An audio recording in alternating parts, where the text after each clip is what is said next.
Let's talk deep state. So New York Times has deep state trending with a very interestingly chosen, really bizarre kind of decision to make this like a 6 or 7 minute opinion video by the opinion page. It's not. I'm sure the reporters over at the Times would want me to reiterate over and over that this was the opinion side of the New York Times that did this, not the kind of news reporting side, because I'm sure they're like, oh my goodness, what is this?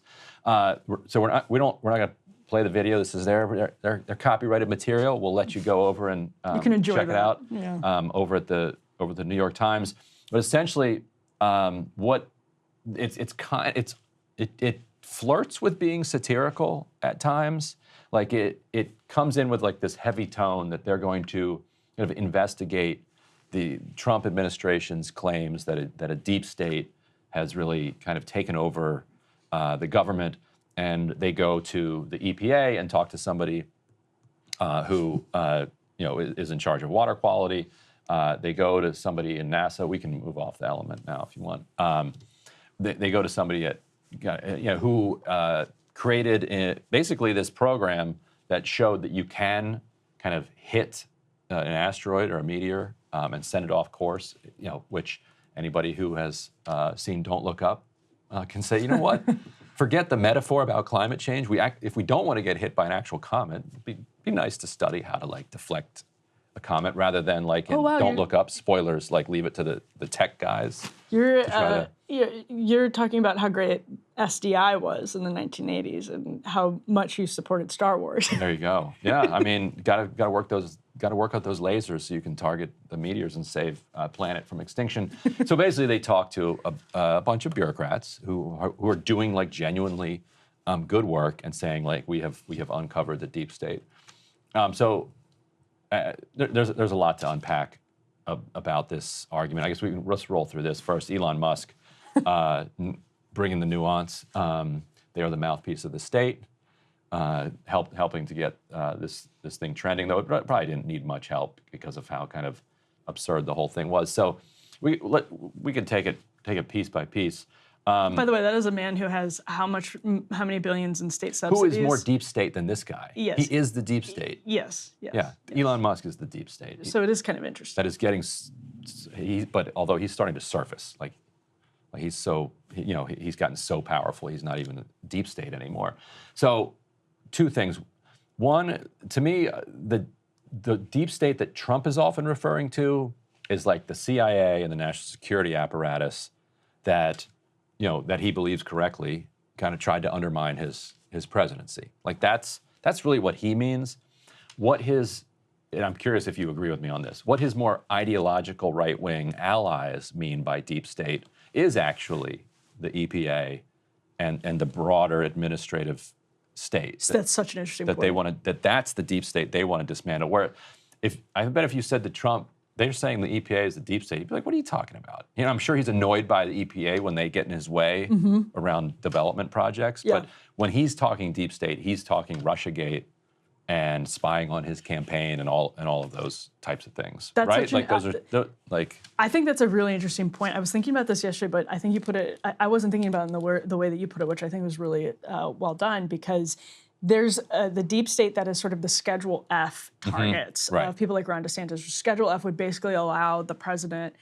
But I love this proposal. I love Schedule F. I think it's great. In the New York Times video. They warn about Schedule F, which would basically allow the administration to root out a bunch of civil servants without kind of the kind of worker protections that have been built up over time. Right, and the idea in conservative circles is that basically at vast bureaucratic institutions like the EPA, for example, any given president really doesn't have control over his own executive agencies. So like the EPA actually, thanks to Richard Nixon, falls under executive powers, meaning you are the president is the one who's technically in charge of these bureaus. They say with the vast growth at some of these organizations, Department of Labor, et cetera, they are not really under the president's executive purview, constitutional purview, because they're so powerful on their own. This is being litigated in the Chevron case that's going through the Supreme Court right now, which will be huge news when it's decided around June.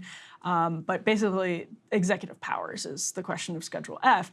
And so, yes, when some people say deep state, I think they do really mean things like the EPA, whatever.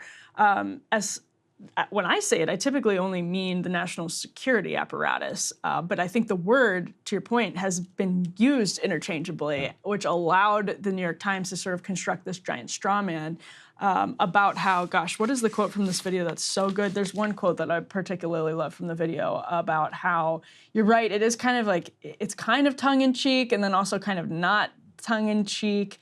You know, like they tried to like sort of be very clever about it. While you're looking for it, I'll make the point that I think that what a lot of Trump's allies are doing is weaponizing his and his supporters' hostility to the national security deep state in their unrelated attack on the rest of the government. Right. Like their real goal is to get rid of the EPA and the NLRB and Department of Labor, Department of Education. They want to get rid of. They've always wanted to get rid of all this CFPB.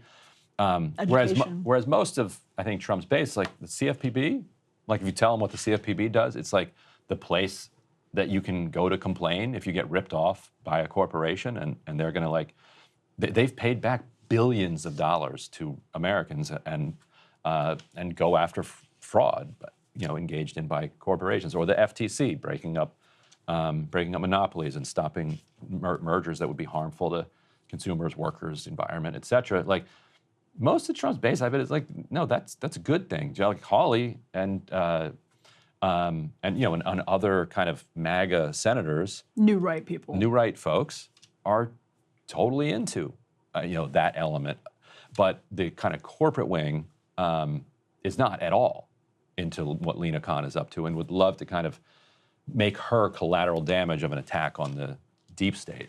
Yeah, it's interesting. The quote unquote deep state in the national security sense.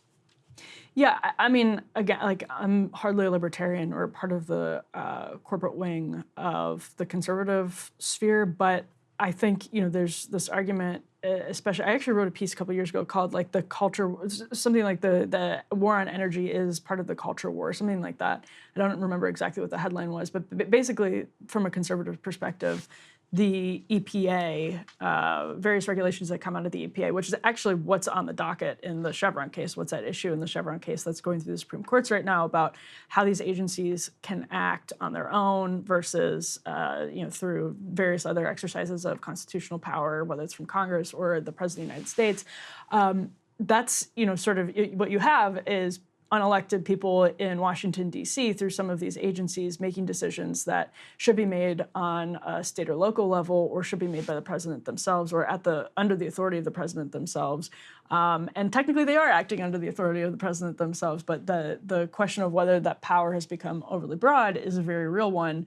And it does, there are corporations that really love these executive agencies because they feel like they have the revolving door power and can bend them to their will. And so if you disempower the agencies, consolidate some of them, like I wouldn't fully get rid of the Department of Education, which has been a goal of the conservative movement for many, many years, but dramatically shrink it down. I think that would give teachers' unions less power. It certainly would give teachers' unions less power, but it would empower them more on the local level.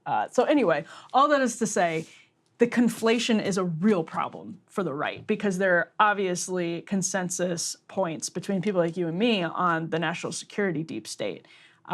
Those are not consensus points at all on the broader executive power question. And there's an interesting unchallenged assumption in the New York Times video where they keep saying that these government people are doing this good work for you. Trump wants them to work for him. Yeah. But the unchallenged assumption there is that the president doesn't work for the people. Like don't you want the bureaucrats to work for the president? Right. Now, for the New York Times, they don't if the president is Trump. And during 2017, you had all of these cases of bureaucrats, and I cheered them on. Yeah. Undermining Trump and pursuing, because that's a political struggle. 100%. But you'd have these social media accounts that would like go rogue against the Trump administration.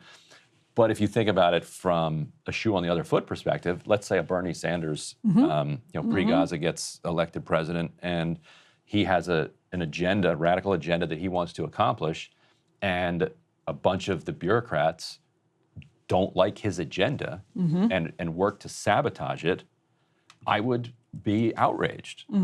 Like, no, I didn't elect you. I elected Bernie to implement this agenda, implement his agenda. Yes. So I get so the Times has an interesting kind of contradiction there that they need to work out. Yeah, their quote is, when we hear deep state, instead of recoiling, we should rally. We should think about the workers, otherwise known as our public servants, that everyday superheroes who wake up ready to dedicate their careers and their lives to serving us. These are the Americans we employ. Even though their work is often invisible, it makes their lives better. But if Donald Trump is reelected and acts Schedule F, that could change. He would have the power to eviscerate the so-called deep state and replace our public servants with people who work for him, not us.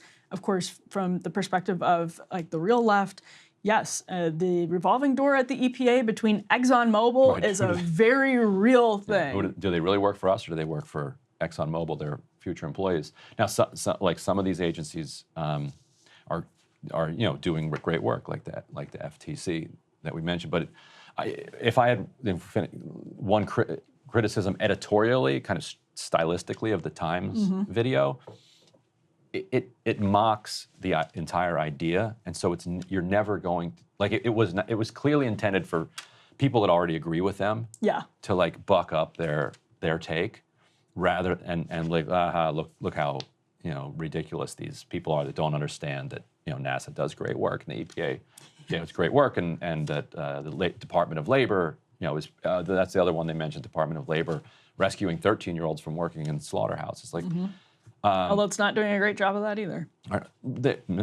Which means that we need to fund them more, not do less. Or it means we need to cut down the revolving door problem of industry lobbying the Department of Labor behind closed doors. But there's no persuasion attempt in the video at all. It just mocks the entire notion, and so that's their editorial choice if they don't want to try to persuade. And maybe the Times has just given up on trying to reach an alternative audience that doesn't already agree with them. Right. But that would be a shame because of how hegemonic they are, at least over mainstream media. Hey, if you liked that video, don't forget to hit the like button and subscribe to Breaking Points. If you want to see the rest of Counterpoints, go to breakingpoints.com to become a premium member and get the full uncut show every morning in your inbox and on Spotify. Help us build independent news and get the full show every morning at breakingpoints.com.